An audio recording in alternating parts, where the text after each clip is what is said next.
Nestlé est touché à son tour par le scandale de la viande de cheval.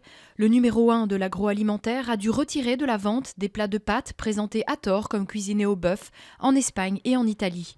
Le géant allemand de la distribution Lidl a lui aussi retiré des produits dans plusieurs pays du nord de l'Europe, alors que la France vient de lever les sanctions contre la société Spanghero au cœur de l'affaire.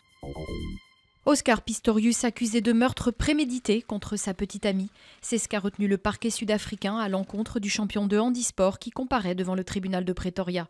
La défense de l'athlète plaide l'accident.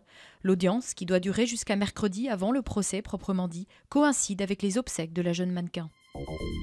Laurent Gbagbo comparaît devant la Cour pénale internationale. L'ancien président ivoirien, arrêté en 2011, est soupçonné d'avoir fomenté meurtre, viol et persécution pendant les violences post-électorales, alors qu'il refusait de reconnaître la victoire de son rival Alassane Ouattara. L'audience qui s'ouvre aujourd'hui à La Haye doit confirmer les charges à son encontre en vue d'un éventuel procès. Il n'y aura pas de gouvernement apolitique en Tunisie. Le Premier ministre a reconnu l'échec de son initiative de former un cabinet de technocrates, annoncé après l'assassinat de l'opposant Chokri Belaïd qui a enflammé le pays. Hamadi Djebali n'a pas pour autant démissionné comme il l'avait promis. La crise politique reste donc ouverte.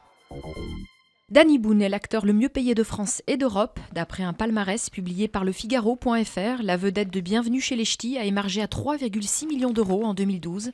Il est suivi par Gérard Depardieu, Catherine Fro et Gad Elmaleh. La sortie de ce classement intervient après la polémique lancée en décembre par un producteur sur le financement du cinéma français, qui ne profiterait selon lui qu'à certains comédiens trop payés.